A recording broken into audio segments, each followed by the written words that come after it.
इयत्ता 7वी विषय नागरिकशास्त्र धडा 3 संविधानाची वैशिष्ट्ये आपण पाहतोय। मागील 2 पाठात आपण भारताच्या संविधानाची निर्मिती कशी झाली याचा आणि संविधानाच्या उद्देशिकेचा अभ्यास केलेला आहे। आपल्याला छान आणि चांगला समजला येतो। बघा, हा आपण अभ्यास करत असताना एक महत्त्वाची गोष्ट संविधानाची उद्देशिका आणि त्यामध्ये नमूद केलेल्या संज्ञा यांचा अर्थ आपण समजून घेतलेला होता। आपण संविधान आपल्याला माहिती आहे की आपल्या पहिल्या पृष्ठावरतीच आहे, जे आपण पाठ्यपुस्तक आहे त्याच्यावरती। त्याच्यामध्ये सार्वभौम म्हणजे काय, समाजवाद, धर्मनिरपेक्षता, गणराज्य, त्यानंतर सार्वभौमत्व, या सगळ्या गोष्टी ज्या आहेत या संज्ञा समजून घेतल्या। उद्देशिकेत नमूद केलेली ही उद्दिष्टे आपल्या संविधानाची वैशिष्ट्ये आहेत। या व्यतिरिक्त संविधानाची आणखीन काही जी काय वैशिष्ट्ये आहेत ते आपण या पाठात समजून घेणार आहोत। भारतीय संविधान हे एक परिपूर्ण संविधान आहे हे आपल्याला माहिती आहे। संविधानाची आणखीन काही वैशिष्ट्ये आपण पाहणार आहोत आपण। त्याच्यामध्ये पहिला आपण बघूया संघराज्य। संघराज्य व्यवस्था हे आपल्या संविधानाचे एक महत्त्वाचं वैशिष्ट्य आहे। मोठा भूप्रदेश आणि खूप लोकसंख्या असणाऱ्या देशामध्ये राज्य करण्याची संघराज्य ही एक पद्धती आहे, हे लक्षात घ्या। संघराज्य व्यवस्था हे आपल्या देशामध्ये म्हणजे या संविधानाचं एक महत्त्वाचंच वैशिष्ट्य आहे। आपल्याला संघराज्य व्यवस्था हे आपल्या संविधानाचं एक सांगितलं की महत्त्वाचं काय आहे, वैशिष्ट्य आहे। या आपला देश जो आहे तो खूप विस्ताराने मोठा आहे। आपल्याला दिसतोय नकाशा आपल्या भारत देशाचा मोठा भूप्रदेश असल्याने एकाच ठिकाणाहून राज्यकारभार करणं हे अवघड आहे। आणि सर्वाधिक लोकसंख्या असेल आपला हा भारत देश। लोकसंख्या आपल्या भारताची 2रा क्रमांक लागतो लोकसंख्येच्या बाबतीत। जगात आपण 2ऱ्या क्रमांकाचे आपला देश आहे, हे आपल्याला माहिती आहे सर्वांना।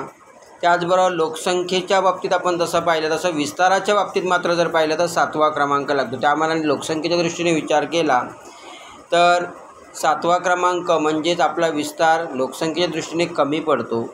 देशाचे एकूण क्षेत्रफळ जर आपण पाहिलं तर 32,87,263 चौरस किलोमीटर इतकं आहे। त्यानंतर देशाचं एकूण क्षेत्रफळ जर पाहिलं तर हे 32,87,263 आपण आता पाहिलं की चौरस किलोमीटर। आणि त्याचबरोबर देशाची पूर्व पश्चिम लांबी किंवा अंतर हे जर आपण पाहिलं तर 2,933 किलोमीटर एवढे आहे। म्हणजे उत्तर दक्षिण जो आहे तो आपला देश जास्त आहे, हे आपल्या लक्षात येईल। या भारत देशामध्ये एवढ्या मोठ्या देशाचं राज्यकारभार करणं आपल्यासाठी खूप अवघड काम आहे।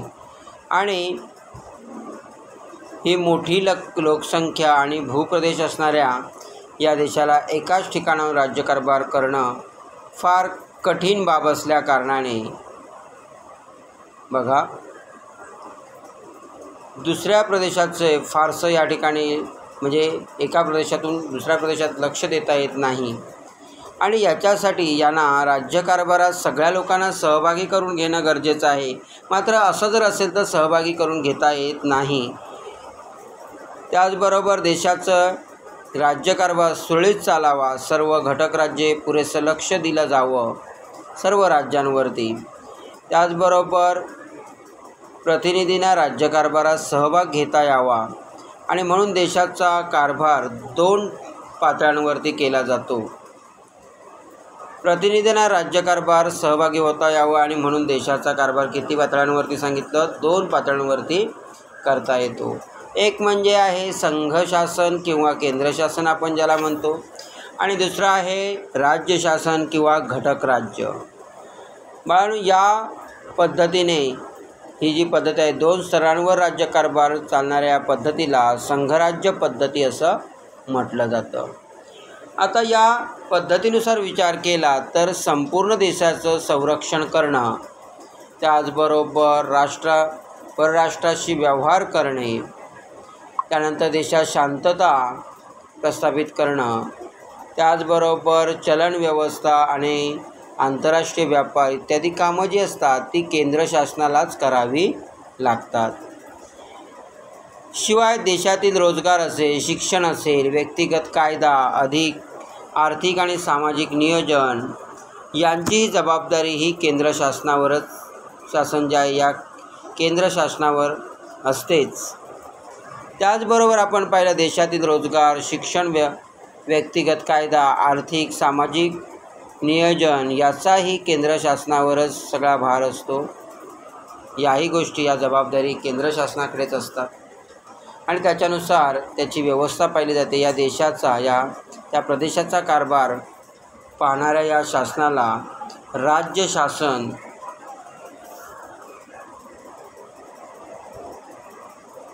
असं म्हटलं जातं.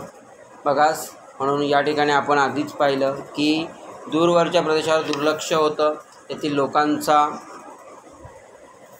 राज्यकारभारात सहभाग होण्याची संधी मिळत नाही आणि म्हणून संघराज्यात 2 स्तरांवरती शासन संस्था असतात. संपूर्ण देशाचं संरक्षण करणं आपण पाहिलं, परराष्ट्रीय व्यवहार आपण पाहिले, त्यानंतर शांतता प्रस्थापित करणं, अशी अनेक मध्यवर्ती शासन पार पाडत असतात आणि त्याला केंद्र शासन किंवा संघ शासन असं म्हणतात आपण पाहिलं.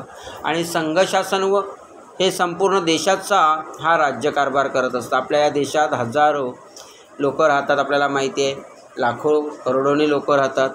आपण ज्या प्रदेशात राहतो त्या प्रदेशाचा कारभार करणाऱ्या शासनाला आपण आत्ताच पाहिलं काय म्हणतात, तर राज्य शासन असं म्हणतात. त्यानंतर आपण राज्य शासन हे एक मर्यादित प्रदेशाचा राज्यकारभार पाहतो आपण पाहिलं. त्याच्यामध्ये आपण महाराष्ट्र राज्य पाहिलं की महाराष्ट्र राज्य शासन आपण ज्या महाराष्ट्रात राहतो 2 पातळ्यावर वेगवेगळ्या विषयांवरती कायदे करून परस्पर सहकार्य राज्यकारभार करण्याच्या या पद्धतीला आपण संघ शासन असे म्हणतो. आणि त्याची अधिकार विभागणी आज आपण आता बघूया. अधिकार विभागणी बाळांनो, 2 वेगवेगळ्या पातळ्यांवर कायदे करून परस्पर कार्य करणाऱ्या या शासनाला किंवा त्यांच्या कार्यपद्धतीला संघराज्य असं म्हणतात, आपण पाहिलेलं आहे. आता हे संघराज्य संघ शासन आणि राज्य शासन यांच्या संविधानाने काही अधिकार वाटून दिलेले आहेत. त्यानुसार कोणत्या विषयाचे अधिकार कोणाकडे आहेत हे आपण पाहूया. आपल्या संविधानाने 3 सूची तयार केलेल्या आहेत. त्यात विविध विषय त्यांनी नमूद केलेले आहेत आणि या विषयानुसार या सगळ्या गोष्टी पाहतात. आपण पाहिलं की भारत सरकार आणि इथे आहे आपण महाराष्ट्र राज्याचा विचार करताना महाराष्ट्र राज्य सरकार या दोन्ही संविधानाने विषय आणि अधिकार वाटून दिलेले आहेत. आपण पाहिलं त्यानुसार कायदे करणार आणि अधिकार त्यांना दिलेले आहेत. त्याच्यामध्ये भारत सरकार आणि महाराष्ट्र राज्य सरकारचा आपण विचार करत असताना हे प्रत्येक राज्याला तसे अधिकार दिलेले आहेत जसं महाराष्ट्राला आहेत. या दोनही संविधानाने विषय आणि अधिकार वाटून दिलेले असतात. त्यानुसार कायदे करण्याचा अधिकार त्यांना देण्यात आलेला आहे. मग अशा प्रकारचे भारत सरकार आणि महाराष्ट्र राज्य सरकार हे अधिकार कोणते आहेत ते आपण आता काय करतोय समजून घेतोय. पहिली याच्यासाठी या सूची दिलेल्या आहेत. त्यामध्ये आहे पहिल्या सूचीला संघसूची म्हणतात आणि दुसरी आहे राज्यसूची, तिसरी आहे समवर्ती सूची. अशा प्रकारच्या 3 सूची आहेत, संघसूची, राज्यसूची आणि समवर्ती सूची. संघसूची याविषयी आपण बघूया. याच्यामध्ये ही जी संघसूची आहे याच्यामध्ये त्यात 97 विषय असून त्यात विषयांवरती संघ शासन कायदा करत असते. राज्य शासनासाठी बघा ही संघसूची आहे, ते कायदे करणे, देशाच्या संरक्षण व्यवस्था करणं, त्याचबरोबर परराष्ट्र व्यापार अशा प्रकारचे कायदे. त्यानंतर आहे राज्यसूची. राज्यसूची याच्यामध्ये 66 विषय आहेत आणि या विषयांवरती राज्य शासन हे कायदे करत असतं. राज्य शासनाला ते अधिकार देण्यात आलेले आहेत. कोणते तर शेती, कायदा सुव्यवस्था, आरोग्य, स्थानिक शासन यासारखे जे विषय आहेत त्याच्यावरती ते कायदे करू शकते. त्यानंतर पुढे आहे समवर्ती सूची. त्याच्यामध्ये 47 विषय आहेत. दोन्ही शासनांना या सूचीतील विषयांवरती म्हणजे राज्य शासन आणि संघ शासन यांना कायदे करता येतात. या तीन सूचींमधील विषयांव्यतिरिक्त एखादा विषय नव्याने निर्माण झाल्यास, म्हणजे आपण आता ज्या 3 सूची पाहिल्या की संघ सूची, राज्य सूची आणि समवर्ती सूची आपण ज्याच्यामध्ये पाहिल्या, त्याच्याशिवाय कायदा करण्याचा अधिकार संघ शासनाला असतो आणि हा अधिकार म्हणजे शेषाधिकार त्याला म्हटलं जातं, म्हणून तो ओळखला जातो. आता याच्यामध्ये या व्यतिरिक्त एखादी नवीन समस्या आल्यास किंवा नव्याने विषय निर्माण झाल्यास त्यावर कायदा करण्याचा अधिकार हा केंद्र शासनालाच असतो. त्याला शेषाधिकार असं म्हटलं जातं. शेषाधिकार जो आहे या व्यतिरिक्त आणखीन एक नवीन समस्या मी सांगितलं निर्माण झाल्यास हे केंद्र शासन करू शकतं. कोणकोणत्या त्या तुम्हाला दिसत आहेत चित्रामध्ये समस्या. शेष याचा अर्थ उरलेले, कळलं का? शेष म्हणजे उरलेले.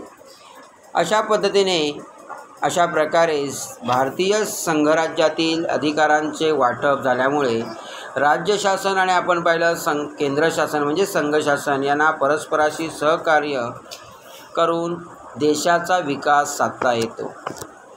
त्याचबरोबर आपण पाहिलं या पद्धतीने सर्व घटकांना अगदी अल्पसंख्याक किंवा स्त्रियांनाही राज्यकारभारामध्ये सहभागी करून घेता येतं. आपल्याला ही उदाहरणं माहिती आहेत की या पद्धतीने देशातील सर्व घटकांना अगदी अल्पसंख्याक म्हणजेच आपल्याला APJ अब्दुल कलाम दिसत आहेत. त्यानंतर स्त्रियांमध्ये आपल्याला दिसत आहेत प्रतिभाजी पाटील या ज्या राष्ट्रपती होत्या आपल्या. अशा प्रकारची ही जी व्यक्तिमत्व आहेत ती कोणत्याही प्रकारचा अल्पसंख्याक असू देत किंवा महिला असू देत किंवा आणखीन या सर्वांना आपल्या राज्यकारभारात सहभागी करून घेता येतं. देशातील अति दुर्गम भागाकडे लक्ष देता येते. त्यामुळे देशाचा सर्वांगीण विकास आपला साधता येतो. दिसतं आहे तुम्हाला. तर मग हे कोणते विषय कोणाकडे आहेत, कोणते विषय कोणाकडे आहेत ते आपल्याला बघायला पाहिजे. आता त्याच्यासाठी आपल्या लक्षात येईल की आपण पाहिलं की भारतातील संघराज्यातील अधिकारांचं वाटप झाल्यामुळे राज्य शासन आणि केंद्र शासन यांना त्याच विषयांवरती कायदे करता येतात, बरोबर. तर अशा प्रकारचं आपण पाहिलं आणि याच्यामध्ये भारतीय संघराज्यातील अधिकारांचं वाटप झाल्यामुळे त्यांना ते कायदे करण्याचे वाटप करण्याचे अधिकार देण्यात आलेले आहेत. भारतीय संघराज्यातील अधिकार आपण बघतोय तर आता आपण या वाटपातील कोणते विषय कोणाकडे आहेत याची आपण माहिती घेऊया. त्याच्यामध्ये आपल्याला दिसत आहे संघशासन. या संघशासनाकडचे काही विषय आपण बघूया. संरक्षण म्हणजे देशाचं संरक्षण करण्यासाठी सैनिक, त्याचबरोबर परराष्ट्र धोरण जे आपण म्हणतो व्यवहार, त्याचबरोबर युद्ध किंवा शांतता यासारख्या गोष्टी. त्यानंतर आहे चलन व्यवस्था तुम्हाला दिसते आणि आंतरराष्ट्रीय व्यापार. या सगळ्या गोष्टी ज्या आहेत त्या कशामध्ये येतात तर संघशासनाकडील विषयामध्ये येतात. त्याच्यापुढे आहे राज्य शासनाकडील विषय. याच्यामध्ये आहे शेती, कायदा सुव्यवस्था, आरोग्य, तुरुंग प्रशासन, बरोबर आहे. तुरुंग प्रशासन, स्थानिक शासन, आरोग्य या सगळ्या गोष्टी ज्या आहेत त्या राज्य शासनाकडे येतात. परंतु या दोघांनाही म्हणजे दोन्ही शासनासाठी असणारे विषय काही आहेत. त्याच्यामध्ये आहे रोजगार, पर्यावरण, आर्थिक व सामाजिक नियोजन, व्यक्तिगत कायदा, शिक्षण यासारख्या ज्या गोष्टी आहेत त्या समवर्ती सूची ज्याला आपण म्हणतो सामायिक सूची याच्यामध्ये येतात. पुढचा अतिशय महत्त्वाचा मुद्दा आहे केंद्रशासित प्रदेश किंवा संघशासित प्रदेश असं आपण ज्याला म्हणतो. भारतात एक संघशासन आहे. आता आपण ते पाहूया की आपल्या देशाची विभागणी कशी झालेली आहे. म्हणजे संघशासन हे 29 राज्य शासन आणि 7 केंद्रशासित प्रदेश 29 राज्य शासन किंवा घटक राज्य ज्याला आपण म्हणतो आणि 7 केंद्रशासित प्रदेश आहेत आपल्या. त्याच्यामध्ये नवी दिल्ली, दीव, दमण, पुदुच्चेरी, चंदीगड, दादरा नगर हवेली, अंदमान निकोबार आणि लक्षद्वीप हे प्रदेश जे आहेत ते संघशासित प्रदेशामध्ये येत आहेत. आपल्याला माहिती आहे थोडंफार याच्याविषयी. तेथे केंद्र किंवा संघशासन राज्य कारभार हे पाहत असतं आणि म्हणून त्याला केंद्रशासित प्रदेश असं आपण म्हणतो. इथपर्यंत तुम्हाला कळलं आहे. या ठिकाणी संघशासित प्रदेशाचा विचार करत असताना आपल्या लक्षात येईल तिथे केंद्र किंवा संघशासन राज्य कारभार पाहत असतं आणि म्हणूनच त्याला आपण संघशासित प्रदेश असं म्हणतो. यामध्ये काही घटक राज्य आहेत. आपल्याला माहिती आहेत ही घटक राज्य, बरोबर. आपण जी घटक राज्ये पाहिली त्या प्रत्येक घटक राज्याचं स्वतःचं शासन असतं आणि त्याला राज्य शासन असं आपण म्हणतो. त्याचबरोबर घटक राज्ये त्याच्यामध्ये राज्य शासनाच्या गोष्टी आपण पाहिल्या. प्रत्येक राज्याचा कारभार हे राज्य शासन स्वतः पाहतं. प्रत्येक घटक राज्याची स्वतःची अशी राजधानी असते. आपण महाराष्ट्राचं उदाहरण घेतलं तर महाराष्ट्राची राजधानी आहे मुंबई. त्याचबरोबर ही राज्ये भारताच्या ईशान्य कोपऱ्यात वसलेली काही राज्य आहेत.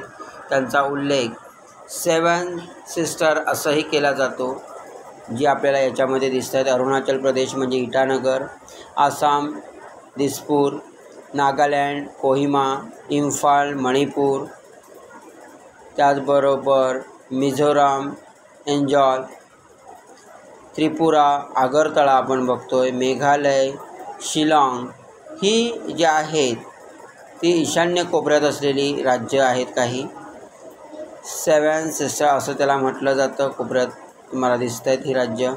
त्यानंतर आहे संसदीय शासन पद्धती. कारण संसदीय शासन पद्धती आपण बघत असताना भारताच्या संविधानाने संसदीय शासन पद्धतीविषयी तरतूद केलेली आहे. आपल्याला आपले संविधान दिसते. याच्यामध्ये भारतीय संविधानाची काही वैशिष्ट्ये आपण पाहत असताना संसदीय शासन पद्धती हे त्यातलं महत्त्वाचं एक वैशिष्ट्य असल्याचं आपल्या लक्षात येईल. याच्यामध्ये संसदीय शासन पद्धती म्हणजेच राज्यकारभाराची अशी एक पद्धत आहे जिथे संसदेला म्हणजेच कायदेमंडळाला निर्णय घेण्याचे सर्वश्रेष्ठ अधिकार त्यांना दिलेले असतात. त्याचबरोबर भारताच्या संसदेत आपण पाहिलं तर राष्ट्रपती, लोकसभा आणि राज्यसभा यांचा याच्यामध्ये समावेश होतो. प्रत्यक्ष राज्यकारभार करणं हे मंत्रिमंडळ लोकसभेतून निर्माण होते आणि ते आपल्या कामगिरीसाठी लोकसभेला जबाबदार असतं. म्हणजे सर्वस्व जबाबदार तेच असतं आणि त्यामुळे त्यांना कारभार जो आहे तो तशाच पद्धतीने चांगला करावा लागतो. समजतं इथपर्यंत. म्हणजेच मंत्रिमंडळाने घेतलेला जो निर्णय आहे या निर्णयाबद्दल लोकसभेतील जे खासदार असतात लोकसभेमध्ये ते प्रश्न विचारू शकतात आणि मंत्र्यांना त्यांना उत्तर द्यावंच लागतं. समजतं इथपर्यंत. त्या म्हणजेच मंत्रिमंडळाने घेतलेल्या निर्णयाबद्दल काय सांगितलं तुम्हाला. लोकसभेत खासदार काय करतात, त्यांना प्रश्न विचारू शकतात आणि त्यांना उत्तर ते मंत्र्यांना द्यावं लागतं. त्यानंतर आहे पुढचा मुद्दा संसदीय शासन पद्धतीत संसदेत होणाऱ्या चर्चा आणि विचार विनिमय यांना महत्त्व असतं हे लक्षात घ्या. या सगळ्या गोष्टी आपण पाहत असताना हा वगळण्यात आलेला भाग आहे, परंतु एक माहितीच्या स्वरूपात म्हणून तुम्हाला ही 50 रुपयाची नोट दिसते. त्याच्यावरती बघा. त्यानंतर आहे महाराष्ट्र पोलीस. त्याच्यानंतर खाली इकडे बघा दुसरं काय दिलेलं आहे ते भारतीय रेल. त्यानंतर आहे ST महाराष्ट्र राज्य परिवहन. म्हणजे तुम्हाला कळलं असेल की ह्या कोणाच्या कोणत्या गोष्टी कोणाच्या ताब्यात आहेत. यामध्ये 50 रुपयाची नोट दिलेली आहे, तुम्ही पाहिलीत. या सगळ्या गोष्टीचा विचार करत असताना महाराष्ट्र पोलिसांचं बोधचिन्ह दिसतं आहे, भारतीय रेल्वेचं बोधचिन्ह आणि महाराष्ट्र राज्य परिवहन मंडळाचं चिन्ह आपल्याला दिसतं आहे. बरोबर आहे. ही या नोटेवर केंद्रीय सरकारद्वारा प्रत्याभूत असं लिहिलेलं आहे. म्हणजेच काय, तर याच्यावर कोणाचा अधिकार आहे, तर केंद्राचा. लक्षात आलं आहे. म्हणजेच्या नोटा संघ शासनाकडून तयार करण्यात आलेल्या आहेत, कारण हे चलन व्यवस्था जी आहे ती संघ सूचीमधील हा विषय आहे. त्यानंतर आपण पुढे पहा, ही भारतीय रेल असं लिहिलं आहे. याच्यावरती सुद्धा संघ शासनाचाच अधिकार आहे, कायदे करण्याचा त्यांना अधिकार आहे. पण या दोन चित्रामध्ये तुम्ही जर पहा, याच्यामध्ये महाराष्ट्र पोलीस आणि महाराष्ट्र राज्य परिवहन मंडळ असं लिहिलेलं आहे. दिसलं तुम्हाला? याच्यावरून तुमच्या लक्षात येईल की हे कोणत्या सूचीमध्ये येतं, तर राज्य सूचीमध्ये. म्हणजेच या दोन्ही सेवा महाराष्ट्र राज्य शासनाकडून पुरवल्या जातात. इथपर्यंत कळतं आहे का? बघा, या कोणाकडून पुरवल्या जातात? महाराष्ट्र राज्य सरकार. याचाच अर्थ असा होतो की आपल्या देशात दोन पातळीवरती काय आहे? सरकारे आहेत. इथपर्यंत समजलं आहे आपल्याला? यात एक भारत सरकार आणि दुसरं आहे राज्य सरकार. इथपर्यंत तुम्हाला व्यवस्थित समजलं असेल. एक भारत सरकार आणि दुसरं राज्य सरकार. याच्यामध्ये महाराष्ट्र राज्य, तामिळनाडू शासन, बरोबर आहे, उत्तर प्रदेश शासन, अशा प्रकारची वेगवेगळी शासन व्यवस्था आहे. त्याच्या पुढचा जो मुद्दा आहे स्वतंत्र न्यायव्यवस्था, हा आपण पुढील भागात